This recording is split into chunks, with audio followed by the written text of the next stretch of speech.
நமஸ்தே குட்டீஸ், நம்மளோட குட்டி ஹிந்தி லேர்னர் சேனல்ல நம்ம இன்னைக்கு பார்க்க போறது சென்ட்ரல் ஹிந்தி டைரக்டரேட் அவங்களால நடத்தப்படுற ஒரு சர்டிபிகேட் கோர்ஸ், அதாவது சான்றிதழ் பாடத்திட்டம். அதுல நம்ம பயிற்சித்தாள் 9 இன்னைக்கு பார்க்க போறோம். ஏற்கனவே 8 வரைக்கும் நம்ம பார்த்தாச்சு. அது நம்ம வீடியோல பிளேலிஸ்ட்ல இருக்கு, அதுல போய் நீங்க பார்த்துக்கலாம். இப்போ இதுல எக்ஸசைஸ், ஃபர்ஸ்ட் எக்ஸசைஸ் பாருங்க. மாதிரியின் படி அடைப்புக்குறியில் தரப்பட்டுள்ள எழுவாய்க்கு ஏற்றவாறு பின்வரும் வாக்கியங்களை மாற்றி அமைக்கவும். இங்க மை சேப் காத்தா ஹூ அப்படின்னு இருக்கு. இங்க சேகர் அப்படின்னு சொல்லி மாத்திருக்காங்க. சேகர் சேப் காத்தா ஹை. இங்க மை அப்படின்னா நான், அதுக்கு பதிலா சேகர் அப்படிங்கிற நேம் இந்த இடத்துல ஆட் பண்ணி சென்டென்ஸ் மாத்திருக்காங்க. இதே மாதிரி இங்க கீழே கொடுத்துருக்க எல்லா சென்டென்ஸும் என்ன இங்க பிராக்கெட்ல என்ன கொடுத்துருக்காங்களோ அதை யூஸ் பண்ணி இந்த சென்டென்ஸ் நம்ம மாத்தி எழுதியிருக்கோம். இதை அப்படியே நீங்க காப்பி பண்ணிக்கலாம்.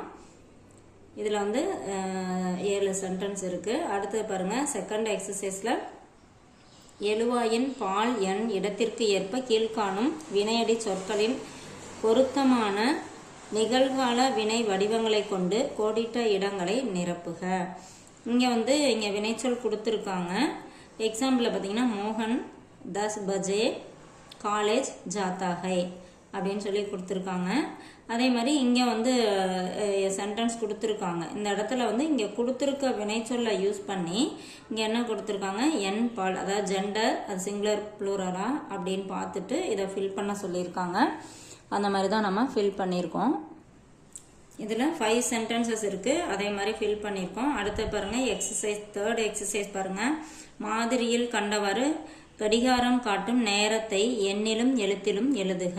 இங்க என்ன டைம் கொடுத்துருக்காங்களோ அதை அப்படியே நம்பர்ல எழுதிட்டு அதுக்கப்புறம் ஹிந்தி லெட்டர்ல எழுத சொல்லியிருக்காங்க. இது எல்லாமே அதே மாதிரி நம்ம எழுதியிருக்கோம்.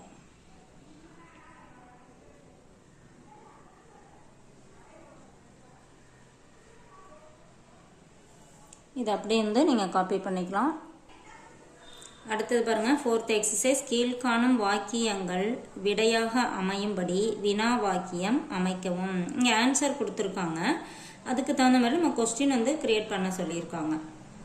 பாருங்க, மை பென்சில் சே லிக்தி ஹூ அப்படின்னு இருக்கு. நான் பென்சிலால் எழுதுகிறேன் அப்படிங்கிறப்ப நம்ம கொஸ்டின் எப்படி கேட்போம், நீ எதால் எழுதுகிறாய் அப்படின்னு கேட்போம் இல்லையா? அந்த மாதிரி தான் இது எல்லாத்துக்குமே இங்க கொடுத்துருக்க ஆன்சருக்கு நம்ம கொஸ்டின் கிரியேட் பண்ணணும். அது மாதிரி கிரியேட் பண்ணியிருக்கோம். இதை நீங்கள் காப்பி பண்ணிக்கலாம். அடுத்து 5th எக்ஸசைஸ் பாருங்க. சே அல்லது தக் இவற்றில் பொருத்தமான ஒன்றை கொண்டு கோடிட்ட இடங்களை நிரப்புக.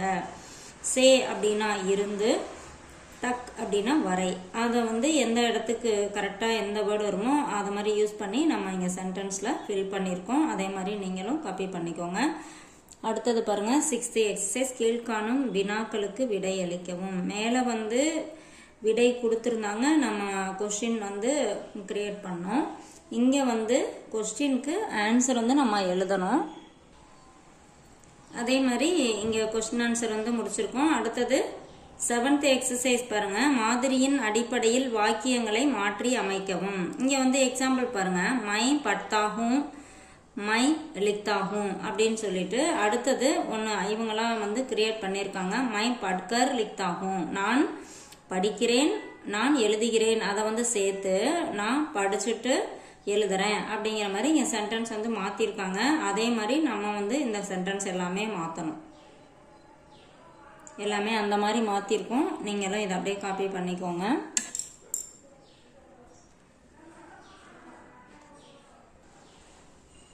அதே மாதிரி 7 சென்டென்ஸ் நம்ம மாற்றிருக்கோம். அதை அப்படியே நீங்கள் எழுதிக்கலாம். அதாவது இது ஃபர்ஸ்ட்டு நம்ம அதை செய்கிறோம், அடுத்தது இன்னொன்று செய்யும்போது அதை செஞ்சுட்டு இதை செய்கிறேன் அப்படின்னு சொல்லுவோம் இல்லையா? நான் சாப்பிட்டுட்டு தூங்குறேன், நான் படிச்சுட்டு எழுதுறேன், குளிச்சுட்டு ட்ரெஸ் பண்ணுறேன், அந்த மாதிரி 2 சென்டென்ஸ் இருக்கும். அதை ரெண்டையும் சேர்த்து ஒரே சென்டென்ஸாக மாற்றிருக்கோம். அடுத்தது 8th எக்ஸசைஸ் பாருங்க. மாதிரியின் படி கீழ்காணும் வாக்கியங்களை மாற்றி அமைக்கவும். இங்கே எக்ஸாம்பிளில் மை சாய் பீத்தா ஹூ அப்படின்னு இருக்கு. அதை எப்படி மாற்றிருக்காங்கன்னா, மை சாய் நகி பீத்தா, நான் டீ குடிக்கிறேன், அடுத்தது நான் டீ குடிக்கவில்லை அப்படின்னு அதை நெகட்டிவ் சென்டென்ஸாக மாற்றிருக்காங்க. அதே மாதிரி இந்த 5 சென்டென்ஸையும் நம்ம இங்கே மாற்றி எழுதியிருக்கோம். அடுத்து பாருங்க, 9th எக்ஸசைஸ். தன்மை இடமாக அமைந்துள்ள மை என்னும் எழுவாயினை வகு என்னும் படற்கை இட எழுவாயாக மாற்றி அதற்கு ஏற்ற வினை வடிவங்களை கொண்டு கீழ்காணும் வாக்கியங்களை மாற்றி எழுதவும். இங்க வந்து மை அப்படின்னா நான், பக் அப்படின்னா அவன் அவள் அது அந்த மாதிரி வரும். அதுக்கு தகுந்த மாதிரி இங்க இருக்க எல்லா சென்டென்ஸையும் மாற்றி எழுத சொல்லியிருக்காங்க. அந்த மாதிரி நம்ம வந்து சென்டென்ஸு கிரியேட் பண்ணி எழுதியிருக்கோம். அதை நீங்கள் அப்படியே வந்து காப்பி பண்ணிக்கலாம். இது வந்து ஒவ்வொரு அசைன்மெண்ட்லேயும் இருக்க மாதிரி தான் லாஸ்ட்டில் கொடுத்துருக்காங்க. உங்களுக்கு கரெக்ஷன் பண்ணி வரும்போது இதில் என்னென்ன கரெக்ஷன் நீங்கள் எதில் இம்ப்ரூவ் ஆகணும் அப்படிங்கிறத கொடுப்பாங்க. இது உங்களுக்கு ரொம்ப யூஸ்ஃபுல்லாக இருக்கும்னு நினைக்கிறேன். தேங்க்யூ.